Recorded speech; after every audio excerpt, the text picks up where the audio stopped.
कल ना तुम्हारी नौकरी लग जाएगी ना, मोहल्ले में आग लग जाएगी बेटा, देख लेना, मोहल्ले में आग लग जाएगी, रिश्तेदार जलने लग जाएंगे कि इसकी नौकरी क्यों लग गई। और नहीं लगी ना, वही रिश्तेदार तुझे फोन करके पूछेंगे, हाँ बेटा रिजल्ट आ गया पशु परिचर का, हुआ नहीं क्या तेरा। ध्यान रख लेना, अगर तुम्हारी नौकरी लगी, किसी को खुशी होगी ना होगी, एक गुरु को होगी और एक बाप को होगी। वो हमेशा चाहता है कि हमारा पढ़ाया हुआ आगे जाए।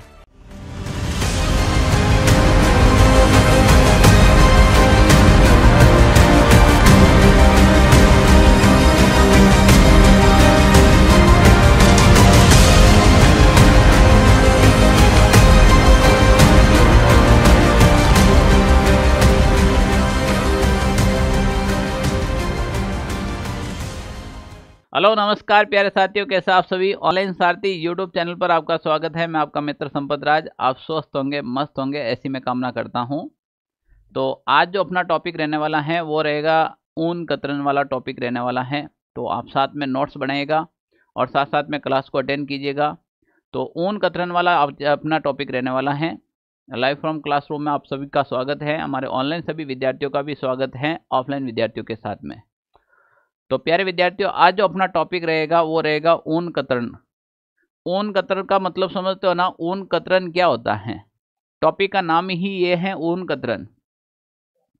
कोई भी ऊन यानी कोई भी भेड़ बड़ी हो जाती है तो उसके ऊपर जो ऊन आती है वो ऊन कतरन होती है। जब थे भी कोई टाबर 2-3 साल का हो जाओ, 2.5-3 साल का, तो तुम्हारे ऊपर भी एक बार कतरन होती है।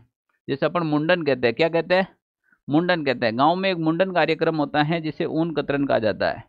तो अपने तो होता है मुंडन, और भेड़ जैसे जानवरों में होती है ऊन कतरन। क्या होती है, ऊन कतरन। तो मुझे ये बताओ, क्या आपका जन्म से ही मुंडन शुरू हो जाता है क्या, कि जन्मा और 3 दिन का हुआ और आपका मुंडन कर दिया? कभी भी नहीं होता ऐसा। तो 1 साल, 2 साल, 12 महीने। चलो आप में से हाथ खड़ा करो, मुंडन किन किन का हो रखा है। अच्छा, ऐसे हाथ खड़े करो जिसका मुंडन नहीं हुआ। तो हमारे राजस्थान है भाई, आस्थाओं पे टिका हुआ शहर है। हम ऐसे हमारी जो माता पिता होता है वो जन्म से पहले ही बोल देते हैं कि भाई हमारे छोरो हो या छोरी हुई, मैं थारे लाई बाढ़ चढ़ावा, मुंडन करावा। तो आस्थाओं पे टिका हुआ शहर है। बिल्कुल, आज भी हमारे यहाँ पर आस्थाओं पे टिका हुआ शहर है। यहाँ भूत कम, भोपा घना, प्यार कम, धोखा घना, और चारा कम, डांडा घना। ये राजस्थान है भाई, ठीक है ना।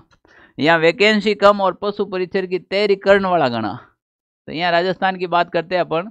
तो देखो, जब भेड़ 1 साल की होती है तो सबसे पहले उसमें ऊन कतरन का प्रोसेस शुरू होता है। तो इम्पोर्टेंट क्या रहने वाला है वो सबसे पहले आप देखें।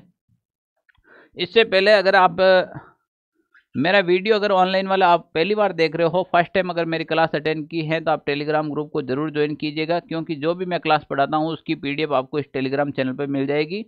साथ में आपको अन्य नोट्स और पीडीएफ भी मिलती रहेगी। अगर आप वीडियो फर्स्ट टाइम देख रहे हो तो इससे पहले राजस्थान की नवीनतम पशु रिपोर्ट, पशु मेले, पशु गणनाएं, बाहर ढोने वाले पशु, पशुओं के आवास, बहुत सारे, लगभग राजस्थान का ब भाग कंप्लीटली प्ले लिस्ट बना रखा है, पूरा व्यवस्थित रूप से हो रहा है। जनरल साइंस की प्ले लिस्ट बना रखी है, मैथमेटिक्स चल रही है। आप वहाँ से जाकर क्लासें अटेंड कीजिए, आपको मजा आ जाएगा, तबीयत खुश हो जाएगी, ठीक है ना। चलो अब हम बात कर रहे हैं, आज जो अपना टॉपिक रहेगा वो रहेगा भाई ऊन कतरन। टॉपिक का नाम रहेगा ऊन कतरन। ऊन कतरन। अब ऊन कतरन की बात करें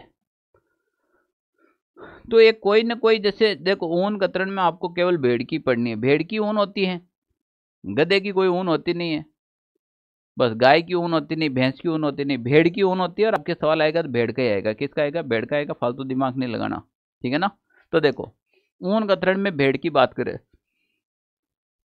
तो सबसे पहले अगर भेड़ की ऊन कतरन की जाए तो सबसे पहले प्रोसेस कब शुरू होता है? तो जब लगभग मेढा या फिर भेड़, मेढा किसे कहते हैं, कल की तो क्लास में बताया था। हाँ, नर भेड़ को मेढा कहते हैं। क्या कहते हैं? मेढा, भेड़ा, लड़ा, मेढा, ठीक है ना। तो देखो भाई, अगर कोई भी भेड़ होती है, भेड़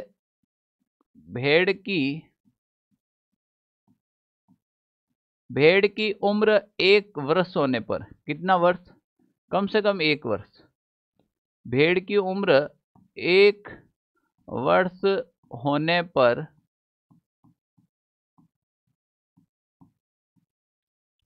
भेड़ की उम्र 1 वर्ष होने पर प्रथम बार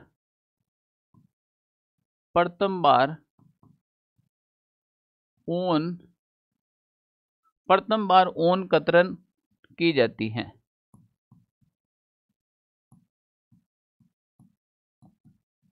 तो पहली बात ये समझ में आनी चाहिए कि भेड़ की ऊन सबसे पहले कब काटी जाती है, ये समझ में आनी चाहिए।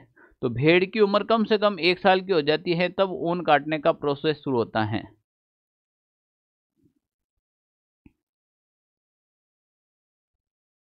अब देखो, बिल्कुल सही है। 1 साल की जब कोई भी भेड़ हो जाती है तो ऊन काटने का प्रोसेस शुरू हो जाता है। ऊन कतर क्या होता है कि भेड़ की जो त्वचा होती है उससे कोई भी जो ऊन है वो हटाना ही ऊन कतरन कहलाता है, ठीक है ना। यानी कि जो भेड़ की जो त्वचा होती है, यानी कि भेड़ के बालों को त्वचा से हटाना, ठीक है ना। तो यहां पर मैं लिख दूं,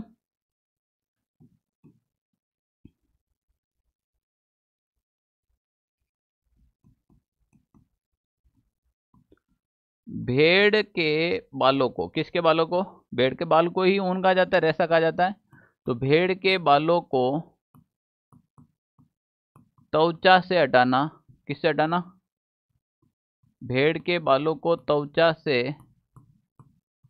हटाना ऊन कतरन कहलाता है। ऊन कतरन कहलाता है। भेड़ के जो बाल होते हैं उनको त्वचा से हटाना ही क्या कहलाएगा, आपके ऊन कतरन कहलाएगा। क्या कहलाएगा, जब भेड़ 1 साल की होती है तो सबसे पहले क्या काटी जाती है भाई, ऊन काटी जाती है। अब जो ये ऊन काटने का काम है वो कौन करेगा, ऊन काटने वाले को या तो ऊन काटने वाला कहता है या ऊनी अंधा कहा जाता है। ऊनी अंधा क्या कहा जाता है भाई, ऊनी अंधा। बोलो, अंधा आदमी कैसे ऊन काटेगा, ऊनी अंधा कहता है। क्या कहते हैं भाई, ऊनी अंधा। तो मैं यहां पर लिख लूं, ऊन काटने वाले व्यक्ति को, ऊन काटने वाले व्यक्ति को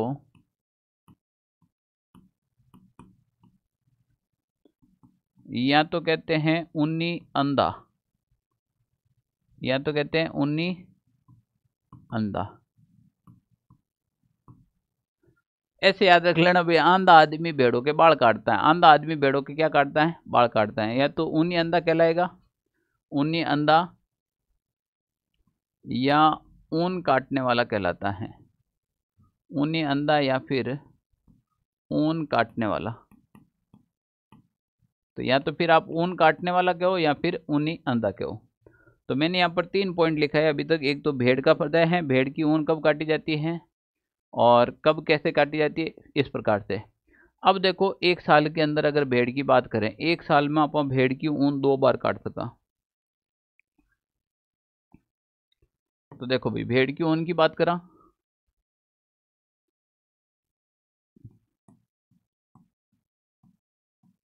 भेड़ की ऊन, अब भेड़ की ऊन की बात करो तो सबसे पहले 1 वर्ष में 2 बार, 1 वर्ष में 2 बार, 2 बार कब कब, तो देखो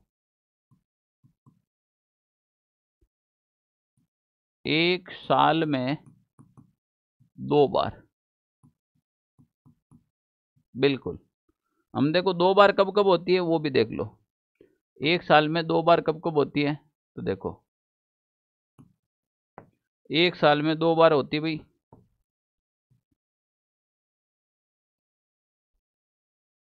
है पूरा प्रोसेस। लो भाई, 1 साल में 2 बार कब कब होती हैं, तो देखो 1 साल में 2 बार होती है। एक तो आपके ग्रीष्म मौसम यानी कि गर्मियों की सीजन में, एक तो होती है गर्मियों में, एक कब काटी जाती है, गर्मियों में, और एक काटी जाती है आपके बारिश से पहले। हम लॉजिक से समझो, बारिश से पहले। देखो कैसे याद करना है, पहले यहाँ देखो, भेड़ की ऊन 1 साल में कितनी बार काटी जावे, 2 बार। एक गर्मियों में, गर्मियों में किस लिए काटते हैं कि भाई जब ऊन ज़्यादा होती है तो भेड़ को गर्मी लगेगी ज़्यादा।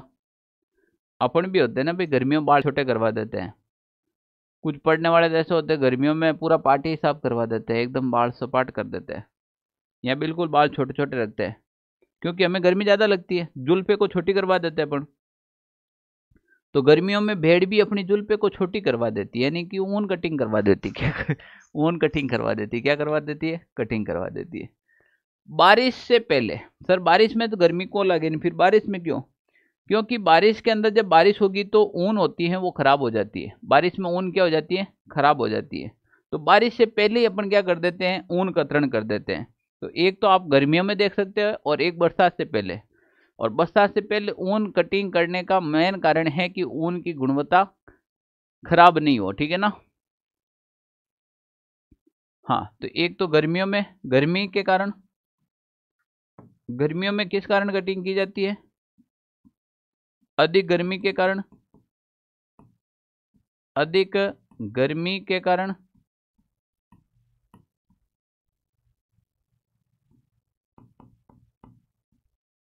और बारिश में इसलिए की जाती है कि भाई बारिश के कारण, बारिश के कारण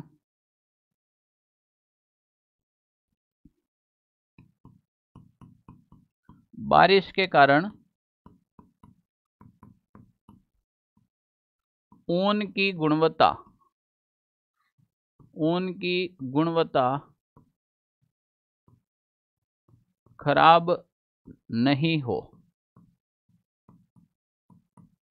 इस कारण अपन क्या करते हैं कि भाई बारिश से पहले अपन ऊन काट देते हैं, ठीक है ना।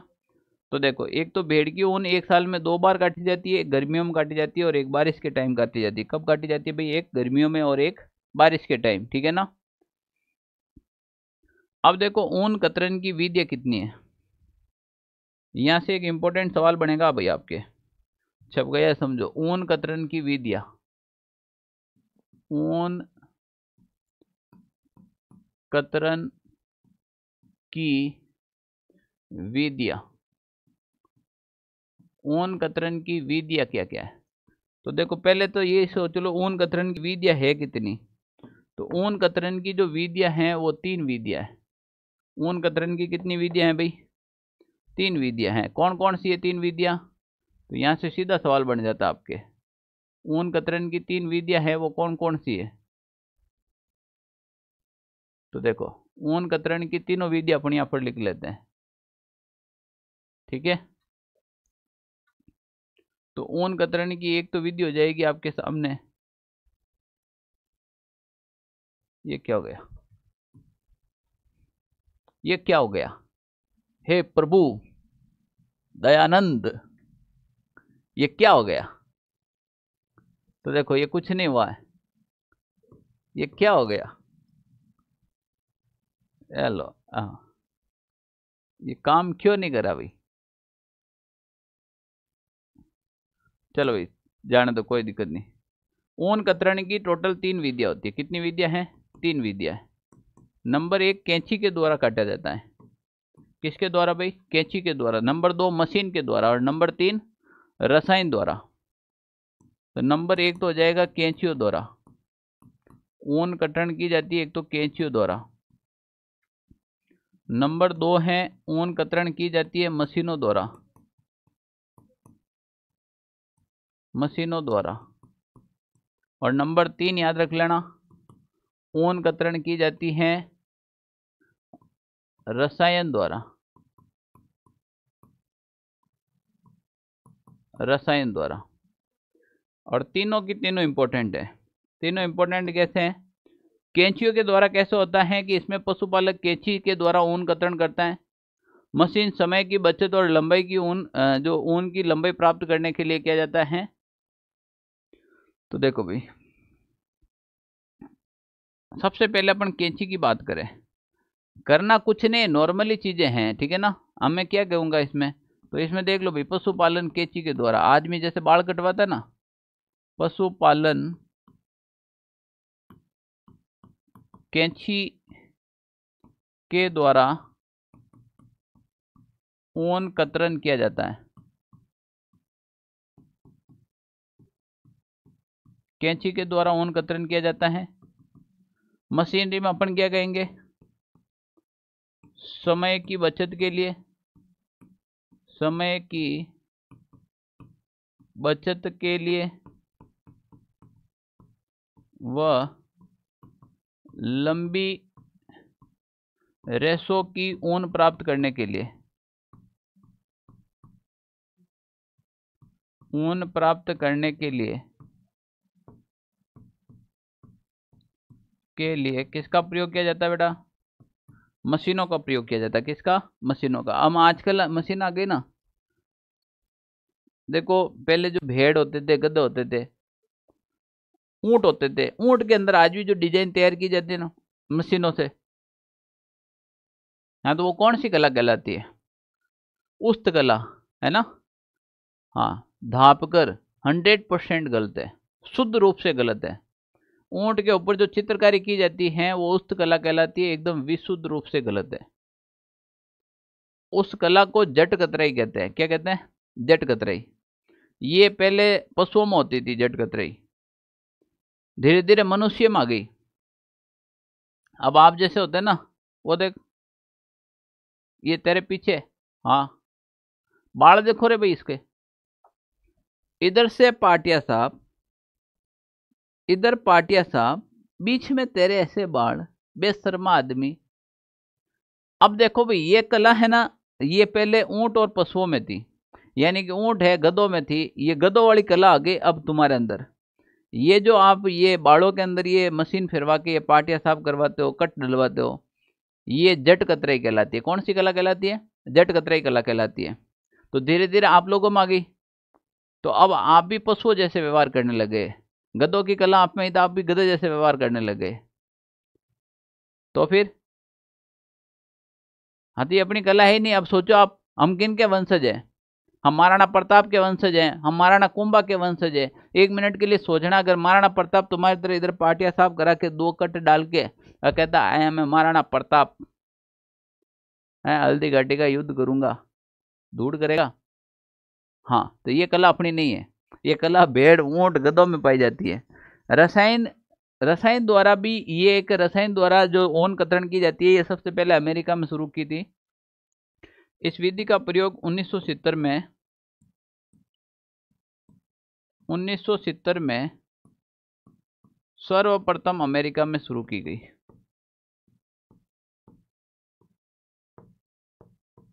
सर्वप्रथम कहाँ शुरू की गई, अमेरिका के अंदर सर्वप्रथम शुरू की गई। सर्वप्रथम शुरू कहाँ की गई, तो बताओ मुझे, ये बताओ ऊन कतरन की कितनी विधियां हो गई, 3 विधियां हो गई। पहली कैंची के द्वारा, किसके द्वारा, कैंची के द्वारा। दूसरी मशीन के द्वारा, और तीसरी रसायन के द्वारा, ठीक है ना। हाँ तो ये इंपॉर्टेंट विधि है भाई, इंपॉर्टेंट विधि आपको याद करनी पड़ेगी। अब देखो एक टॉपिक इसी में ऊन की बात करें, तो ऊन के अंदर ऊन काटने के बाद जब ऊन की कटिंग हो जाती है तो ऊन संशोधन के कौन कौन से चरण होते हैं, ऊन संशोधन के कौन कौन से चरण होते हैं, एक ऊन की बात करें तो यहां से एक सवाल आ सकता है आपके, ऊन संशोधन के चरण, ऊन संशोधन के चरण, यानी कि ऊन संशोधन के कौन कौन से चरण हैं उनकी अपन बात करें। ऊन संशोधन के चरण कौन कौन से हैं, तो कटाई, छटाई, रंगाई और कटाई।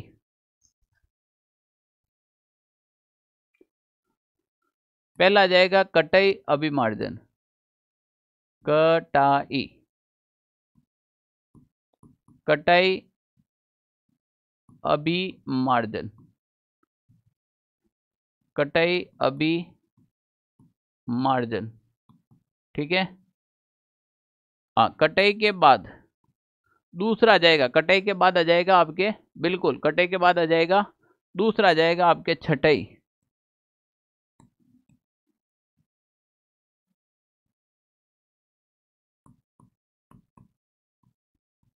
छटाई, कटाई के बाद आ जाएगा आपके पास क्या आ जाएगा भाई, छटाई।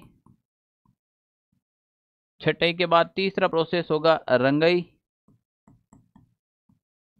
और रंगाई के बाद चौथा प्रोसेस होगा वापस कटाई। ये 4 प्रोसेस होते हैं। देखो, कटाई अपमार्जन का मतलब होता है भेड़ की त्वचा से, भेड़ की त्वचा से ऊन अलग करना, ऊन अलग करना। भेड़ की त्वचा से ऊन अलग करना क्या कहेगा? कटाई अभिमार्जन कहलाएगा, ठीक है ना। छटाई में क्या हो जाएगा? अच्छे व खराब रेशों को अलग अलग छांटना, ठीक है ना। छटाई में क्या हो जाएगा? छटाई में हो जाएगा भाई अच्छे व खराब रेशे को, अच्छे व खराब रेशे को अलग अलग छांटना। रंगाई में अच्छी ऊन के ऊपर, अच्छी ऊन पर रंग की पॉलिश करना।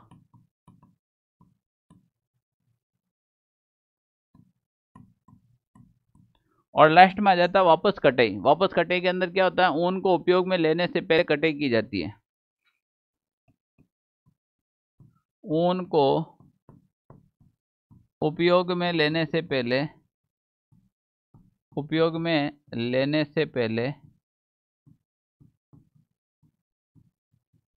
कटाई की जाती है।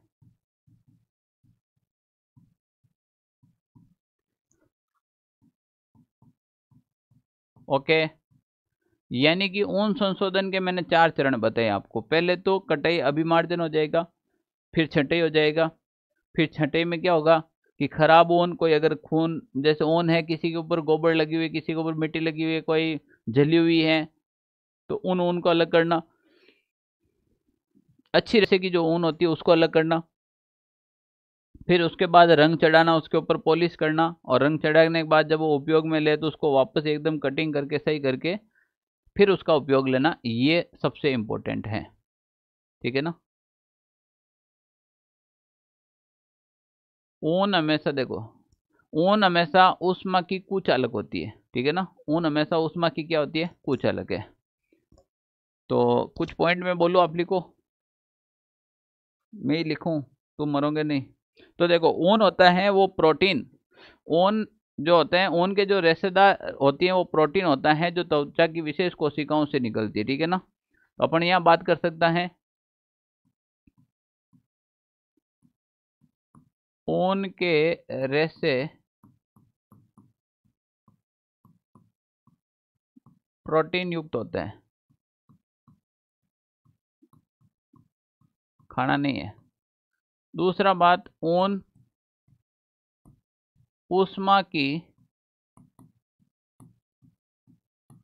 कुचालक होती है, न कि सुचालक। ऊन होती है वो ऊष्मा की कुचालक होती है, ये विशेष रूप से ध्यान रखना है आपको। सर्वाधिक विद्युत की सुचालक कौन होती है? ऊष्मा की सर्वाधिक विद्युत की सुचालक कौन सी होती है, ये बताओ मुझे। तो लोहा? नहीं, बिल्कुल भी नहीं, लोहा तो नहीं होगा, ठीक है ना। और बताओ। चांदी होती है। कौन होती है? चांदी होती है, ठीक है ना। चांदी होती है वो सर्वाधिक विद्युत की सुचालक होती है। चांदी हमेशा सर्वाधिक विद्युत की क्या होती है? सुचालक होती है, ठीक है ना। चलो भाई, और अपन 2-3 पॉइंट बात करें। तो जो भेड़ की जो ऊन कटिंग को शेयरिंग कहते हैं ना, क्या कहते हैं भाई? भेड़ की ऊन कटिंग को शेयरिंग, शेयरिंग कहा जाता है। भेड़ की ऊन कटिंग करते हैं उसे क्या कहते हैं भाई? शेयरिंग कहा जाता है। क्या कहा जाता है? शेयरिंग। अब कुछ इंपॉर्टेंट फैक्ट हैं और वो मैं आपको लिखा देता हूँ। इंपॉर्टेंट फैक्ट क्या है? नोट लगा के सभी लिख ले एक साथ में, नोट लगा के लिखे। लिखो भाई, मेरिनो नस्ल की, हाँ मैं बोल रहा हूँ तुम लिखो, लिखो मेरिनो नस्ल की भेड़ सबसे उत्तम गुणवत्ता वाली होती हैं। मेरिनो नस्ल की भेड़ सबसे उत्तम गुणवत्ता वाली होती हैं। राजस्थान में चौकला नस्ल की भेड़ सर्वाधिक ऊन व गुणवत्ता वाली ऊन देती है। राजस्थान में चौकला नस्ल की भेड़ सर्वाधिक ऊन व गुणवत्ता वाली ऊन देती है। जैसलमेरी भेड़ व मारवाड़ी भेड़ के ऊन के रेशे लंबे होते हैं। तुम सुधरोगे नहीं, मरोगे हैं कर अभी तक। बस आप ही लिखो सर, हमें तो कोई मतलब ही नहीं, ठीक है ना। तो देखो, लो लिख लो, मरो। मेरिनो भेड़ की ऊन सर्वाधिक गुणवत्तापूर्ण होती है। दूसरी बात, राजस्थान में बात करा, राजस्थान में चौकला नस्ल की भेड़, चौकला नस्ल की भेड़ सर्वाधिक गुणवत्ता, राजस्थान में चौकला नस्ल की भेड़ की सर्वाधिक गुणवत्ता होती है। क्या होती है? गुणवत्ता। ठीक है, अगला पॉइंट लिखना चाहो तो ये लिख लो, जैसलमेरी और मारवाड़ी, जैसलमेरी और मारवाड़ी भेड़ के ऊन लंबी रेशों की होती है, लंबी रेशों की होती है। हाँ, यही सवाल पूछे सीधा, सर्वाधिक लंबी रेशों की भेड़ किसकी है? जैसलमेरी है, मारवाड़ी है, अपने ये मालपुरी है, ठीक है ना। तो फिर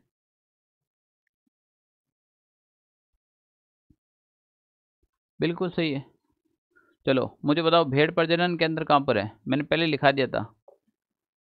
हाँ, अविकानगर टोंक, बिल्कुल। भेड़ प्रजनन केंद्र कहाँ पर है? अविकानगर टोंक।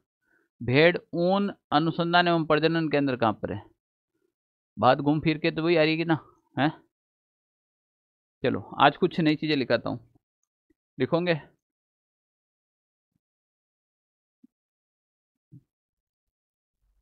चलो लिखो, मजा आएगा, ठीक है ना। भेड़ रोग अनुसंधान प्रयोगशाला एवं ऊन विकास बोर्ड, ठीक है ना। भेड़ रोग अनुसंधान प्रयोगशाला व ऊन विकास बोर्ड। अरे भाई, रोग का मतलब क्या होता है? तो फिर भेड़ रोग अनुसंधान अनुसंधान व ऊन विकास बोर्ड। बताओ कहाँ पर है? दीपक के नीचे हमेशा अंधेरा रहता है। तुम जिस जिले का हो उसी का पता नहीं। जोधपुर में। कहाँ पर है भाई? जोधपुर के अंदर है, ठीक है ना, जोधपुर के अंदर। नहीं, यहाँ विकास बोर्ड का पूछा ना, जयपुर के अंदर ये नहीं है। जयपुर के अंदर तो है, ले लिख लो भाई, जयपुर के अंदर है ऊन प्रशिक्षण केंद्र। ऊन प्रशिक्षण केंद्र है वो आपके कहाँ पर है? जयपुर में। ऊन प्रशिक्षण केंद्र है वो आपके कहाँ पर है? जयपुर में। एशिया की सबसे बड़ी ऊन मंडी, एशिया की, बिल्कुल एशिया की सबसे बड़ी ऊन मंडी, एशिया की सबसे बड़ी ऊन मंडी है वो आपके बीकानेर में, बीकानेर में। एशिया की जो सबसे बड़ी ऊन मंडी है वो आपके कहाँ पर है? बीकानेर के अंदर है, बिल्कुल। राजस्थान का ऊन उत्पादन में भारत में प्रथम स्थान है। राजस्थान का ऊन उत्पादन में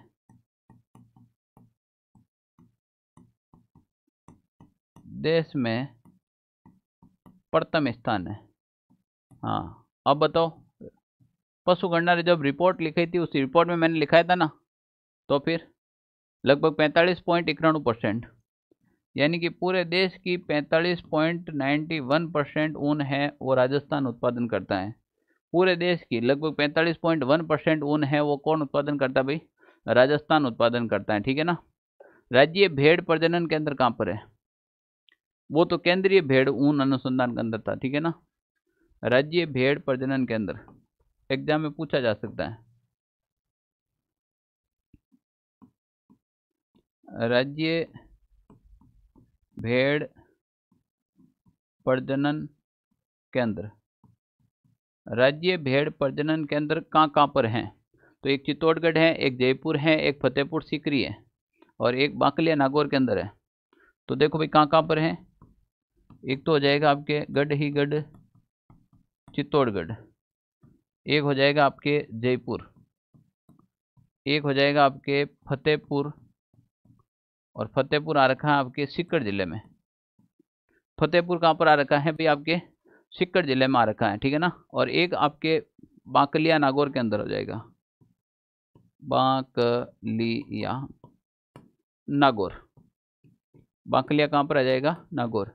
ये राज्य में भेड़ प्रजनन केंद्र है, चित्तौड़गढ़, जयपुर, फतेहपुर सीकर और बांकलिया नागौर। तो देखो आज हमने क्या क्या पढ़ लिया है, सारी की सारी चीज़ें इंपॉर्टेंट है, ठीक है ना। तो एक छोटा सा टॉपिक हो गया आपके राजस्थान के अंदर ऊन कतरन वाला टॉपिक हो गया कंप्लीट। हुआ कि नहीं हुआ? हुआ ना, ठीक है। नॉर्मल सा टॉपिक है, अगर सवाल आ जाए तो आपके क्रम में है, अच्छे हैं। अगर सवाल अपन सिलेबस में छोड़ने वाले कुछ भी नहीं है, कहीं से भी सवाल आए आपके होना चाहिए। भाई मैं तो यही कह रहा हूँ, तुम्हारे माता पिता कितने बड़ी मुश्किल से फीस भरते हैं और तुम्हें यहाँ पर भेजते हैं, तो हम तुम्हारे साथ क्यों धोखा करें? पहले ये बताओ। अदर टीचर कैसे पढ़ाए वो मुझे पता नहीं है, सबकी रिपोर्ट लेता हूँ मैं, वैसे सभी अच्छे पढ़ाते हैं, झूठा एक नंबर का। मेरा ये फ़र्ज है कि मैं आपके सिलेबस कंप्लीट करवाऊँ। आप लोगों की मूर्खता क्या है कि आप लोगों को सिलेबस पता ही नहीं होता है, आके मुंह उठा के क्लास में बैठ जाते हैं। एक अच्छे विद्यार्थी के ये लक्षण होते हैं कि सबसे पहले उसको सिलेबस आना चाहिए। क्या आना चाहिए? सिलेबस। जैसे ही मैंने कोई टॉपिक कराया, आपको टिक मार्क होना चाहिए कि सर ने ये टॉपिक कंप्लीट करवा दिया, ये टॉपिक कंप्लीट करवा दिया, ये टॉपिक कंप्लीट करवा दिया। नहीं करवाया सर, ये टॉपिक नहीं करवाया आपने, बताओ। अब मान लीजिए मैंने ऊन कतरन नहीं करवाता तो समझो इस बात को। मैं तो पैसे की वैल्यू मैं समझता हूँ बेटा। मैं किस परिवार से उठा हूँ आप लोगों को पता नहीं है, आपसे भी बहुत ज़्यादा गरीबी हम लोगों ने भी देखी है। मैं भी एक किसान परिवार से आता हूँ। मेरे ऑनलाइन विद्यार्थियों को भी मैं कहना चाहता हूँ, बेटा पैसे बड़े मुश्किल से आते हैं। माँ बापों के इस पैसों की कदर करना सीख जाना। हम जानते हैं पैसे की वैल्यू क्या होती है। मैं कतई तुम्हारे साथ अन्याय नहीं करूँगा। तुम्हारा सिलेबस पहले मैं कंप्लीट करूँगा, ऑफलाइन वाले तुम्हारा सिलेबस मैं कंप्लीट करूँगा, व्यवस्थित रूप से करवाऊँगा। सही बात है, ये हमारा फर्ज है। तुम्हारे इस दुनिया में दो ही सोचने वाले होते हैं, एक तो तुम्हारे माता पिता और दूसरा गुरु। और माता पिता और गुरु दुनिया में दो ऐसे आदमी होते हैं जो अपने बच्चे को हमेशा अपने से आगे बढ़ते हुए देखना पसंद करते हैं, वरना दुनिया जलती है। कल ना तुम्हारी नौकरी लग जाएगी ना, मोहल्ले में आग लग जाएगी बेटा, देख लेना, मोहल्ले में आग लग जाएगी, रिश्तेदार जलने लग जाएंगे कि इसकी नौकरी क्यों लग गई। और नहीं लगी ना, वही रिश्तेदार तुझे फोन करके पूछेंगे, हाँ बेटा रिजल्ट आ गया पशु परिचर का, हुआ नहीं क्या तेरा? ध्यान रख लेना। अगर तुम्हारी नौकरी लगी, किसी को खुशी होगी ना होगी, एक गुरु को होगी और एक बाप को होगी। वो हमेशा चाहता है कि हमारा पढ़ाया हुआ आगे जाए, है कि नहीं है? फैक्ट है कि नहीं है? बिल्कुल। तो बेटा पढ़ाई करो अच्छे से, मैं आपको एक एक टॉपिक कंप्लीट करवा दूंगा। चलो अगली हेडिंग लगाओ आप सभी। भार ढोने वाले पशु कौन कौन से हैं?